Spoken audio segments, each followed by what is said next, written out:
मित्रांनो, आपण ग्रामीण भागामध्ये असतो आणि ग्रामीण भागामध्ये साप अतिशय मोठ्या प्रमाणात असतात.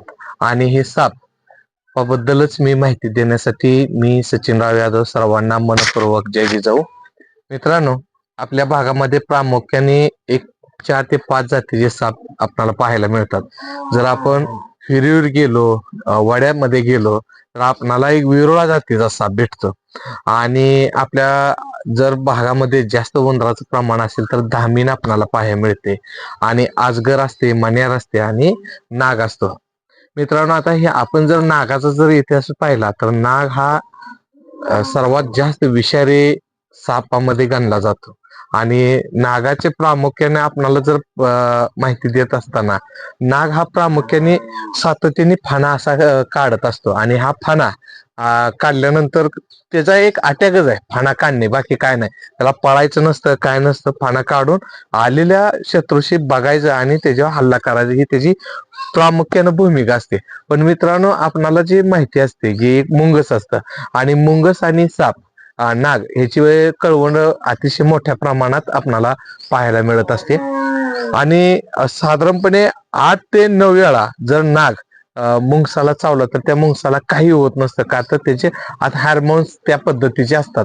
ते कुठली वनस्पती खात नसतं, कुठलं गवत खात नसतं, कशाची मुळी मुंगस कधीच खात नसतं असं साप चावल्यावर. पण त्याचा एक डाव असतो. आणि सापाला नागाला काय करायचं, त्यानं नागानं फणा काढल्यानंतर मुंगसाला काय करायचं असते की त्याची पाठीमागची बाजू पकडायची असते. आणि ते पाठीमागची बाजू पकडण्यासाठी जे जीवाची शर्यत करत असतं मुंगस, आणि ते डसत असतं. ही नागाची बद्दल माहिती झाली मित्रांनो. आणि नाग जे असतो, आता त्याच्या डोक्यामध्ये मणी असतो, त्याला केस असतो. ही एक भांबक कथा आहे, अतिशय चुकीची पद्धत आहे मित्रांनो. आणि दुसरी गोष्ट, नाग हा दूध पितो म्हणतात. मित्रांनो, माणूस हा उपाशी असल्यानंतर काही कुठलाही पदार्थ खाऊ शकतो. मिळेल ते, शेळी भाकर असेल, शेळी आमटी असेल तरीही खातो. तसा पर्याय मार्ग म्हणून जर तो उपाशी असेल तर नक्की दूध पितो. आता हे धामीन, धामीन हे आपल्या भागामध्ये अतिशय वेगाने पळणारा साप म्हणून ओळखला जातो. आणि प्रामुख्याने शेतकऱ्याचा जर मित्र असेल तर ते धामीन कधीच कुठल्या शेतकऱ्यांनी धामीन ही मारू नये. कारण का, एका रात्रमध्ये धामीन कमीत कमी 10 ते 15 उंदीर खाण्याची शक्ती जर असेल तर ते धामणीमध्ये असते. आणि हे धामीन कधी न चावणारा प्राणी, म्हणजे त्याच्यापासून विषारी धामीन नाही. आणि धामिनीची एक वैशिष्ट्य आहे, तिच्यासारखी गती नाही मित्रांनो. धामीन हे तिचा सिपूट तिच्या तोंडामध्ये घेते आणि एक असं गोलचक्र करते आणि अशी गती लावून ते पळत असते, अशी धामणीचे वैशिष्ट्य आहे. आणि 99% आपल्या ज्या भागामध्ये उंदरांचं प्रमाण ज्या वेळेस जास्त होतं त्याच टायमाला ऑटोमॅटिक धामिनी येत असतेच मित्रांनो. आता आजगर, आजगर हा एक साप असा आहे की सर्वात आळशी जात म्हटलं तरी चालते मित्रांनो. आणि हे आळशी जात म्हणजे ते असं निकप फुस करत असतं. आणि त्याला असं जास्त गती नसते, अति मंद असते. आणि त्या मंद गतीमुळं तो असं पडून राहिलेला असतो. आणि आता प्रामुख्यानं थंडीचे दिवस आहेत, तर साप हा थंडीत साधारणपणे 1-2 महिना एका वेळेस झोपण्याचा प्रयत्न करत असतो. उन्हाळ्यात मात्र कमी झोपतो, थंडावासाठी ते बाहेरही पडत असतात. आणि दुसरी गोष्ट, सापाला जशा माणसाला एक पापण्या असतात तशा सापाला पापण्या नसतात. सापाचे अखंड 24 तास आपल्याला डोळे उघडीच दिसतात. त्याच्यावर एक नाजूक हे असतो, पडदा असतो. तो पडदा जरी पॅक केला त्यानं तरी आपल्याला असं वाटत असतं की ते आपल्याकडे बघत असतं. आणि काही जणांचं असं म्हणणं आहे की हवेमध्ये साप उडतो. मित्रांनो, उदाहरणार्थ आता तुम्हाला सांगायचं तर हे झाड आहे, आता इथं साप असेल तर असा उडत नसतो साप कधी. तर तो साप जे आहे तो हिथं असेल आणि हिथं ह्या साईजचं जर झाड असेल तर त्या झाडावर तो असा सुरपोळी मारत असतो. आणि त्याच्या शरीराची माणसाला काय वाटत असते की हा साप ओढत आहे, पण तसं ऍक्च्युली तो एक, आपण कशी विहिरीमध्ये कुपशी मारतो तसा तो एक कुपशी मारल्यागत करत असतो. आणि दुसरी गोष्ट, साप जे असतो तो फणा काढला, ढसला म्हणतात ना माणसं, ते काय असतं, आता उदाहरणार्थ हे हे आपला हात आहे, साधारणपणे 2 फुटाचा हात आहे, मी असा पाठीमागं बी घेऊ शकतो.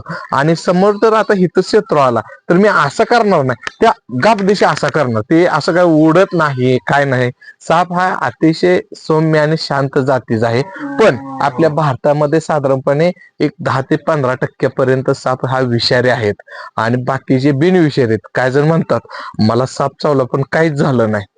पण मित्रांनो, तुम्हाला साप कोणत्या जाती चावला ह्यावर फार डिपेंड आहे. आणि सापाला जास्त आवडणारे तर म्हणलं तर बेडकोंडी असेल आणि अंडे जास्त खाण्याचं प्रमाण त्यांचं असतं. आणि विहिरीमध्ये जे असतात ते नाग असतात, सॉरी, युरोळा प्रामुख्याने सारखा, म्हणजे एखादा माणूस जर हालचाल करत असेल जास्त तर माणूसच त्याला म्हणत असतं नुसतं युरोळ्याने तो हालचाल करत असतो. मित्रांनो, विरोळा हा मांस खात असतो. पण आपल्या विहिरीमध्ये जर वड्यामध्ये असेल, नदीमध्ये असेल आणि विहिरीमध्ये जर असा एक विरोळा प्रत्येक विहिरीत असतोच. पण त्या विरोळ्याला भीती फक्त सर्वात जास्त जर कोणाची असेल तर ते भीती असते फक्त सोन्या बेडकाची. सोन्या बेडक म्हणजे जे बेळकुंडे असतात त्याच्यातलं एक मोठी जात आहे आणि ते सोन्या बेडकाला खाऊन टाकण्याचं काम करत असते मित्रांनो.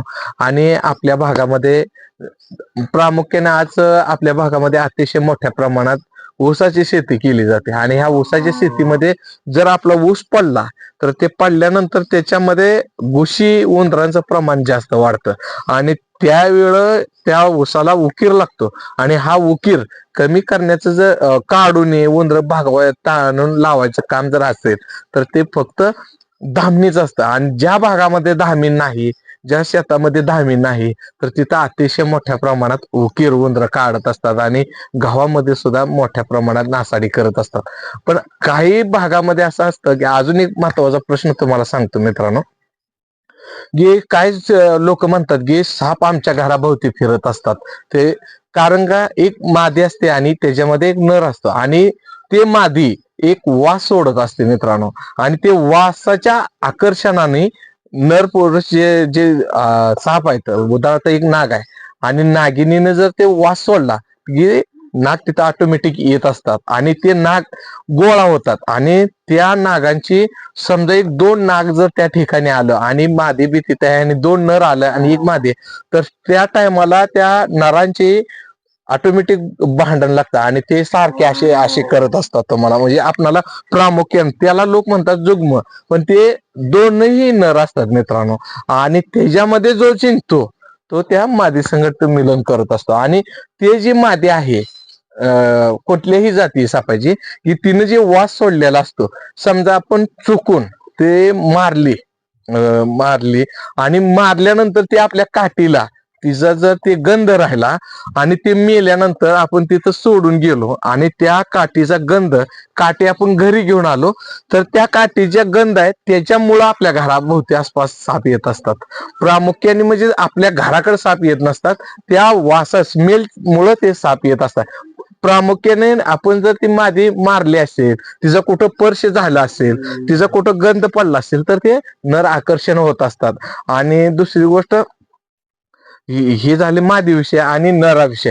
आता ह्याच्यामध्ये बी आता फॉरेस्ट डिपार्टमेंट जे वन विभाग असतात त्यांनी एक प्रत्येकाला म्हणजे आता जानेवारी फेब्रुवारी मध्ये आपला फॉरेस्टमध्ये लालसर पांढरट फुलं दिसतात, ते उंदीर मारी झाड असतं त्याला म्हणायचं.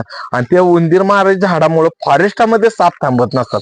उदाहरणार्थ तुम्हाला सांगायचं तर कोल्हापूर या भागामध्ये डोंगराळ पट्ट्यामध्ये ते उंदीरमारी वनस्पती मोठ्या प्रमाणात आली आणि त्या उंदीरमारी वनस्पतीमुळं त्याच्या वासामुळं पूर्ण साप पळून गेले, उंदर पळून गेली. ते उंदर गावाकडे प्रामुख्याने पळत आले आणि त्याच्या पाठीमाग साप लागले. तर असं लोकांना वाटत होतं की आमच्या गावात साप आले. मित्रांनो, त्याचं जे भक्षक आहे ते उंदीर आहे आणि त्या उंदीर पळवण्याची जी वनस्पतीचा वास असेल, त्यांना गंध लागला असेल, त्यांच्या बचावासाठी ते गावाकडे पळाले आणि ते गावाकडे पळाले त्यांना खाण्यासाठी साप गावाकडे येतात मित्रांनो. असे अनेक किस्से आपणाला सापाचे पाहायला मिळतात मित्रांनो. आणि साप जे असतात कधी कोणी मारू नका, त्याची हिंसा करू नका. खऱ्या अर्थाने शेतकऱ्याचे तो एक साप एक मित्र आहे, आपण त्याचे जतन केलं पाहिजे. आपल्या भागातून प्राणी मित्र असेल, जर चुकून जर आपल्या भागामध्ये घरामध्ये असेल, शेतामध्ये असेल, एखादा साप निघाला असेल, आपणाला जर भीती वाटत असेल तर सर्प मित्र असतात त्यांच्याशी संपर्क साधा आणि त्याचा स्थलांतर करून त्याला पुढच्या आयुष्यात त्याला जगता आलं पाहिजे. मित्रांनो, कधीही साप मारू नका, साप वाचले पाहिजे. ते एवढीच माहिती आज आपल्या पुढे व्यक्त करतो. पुन्हा एकदा सर्वांना मनपूर्वक जय जिजाऊ.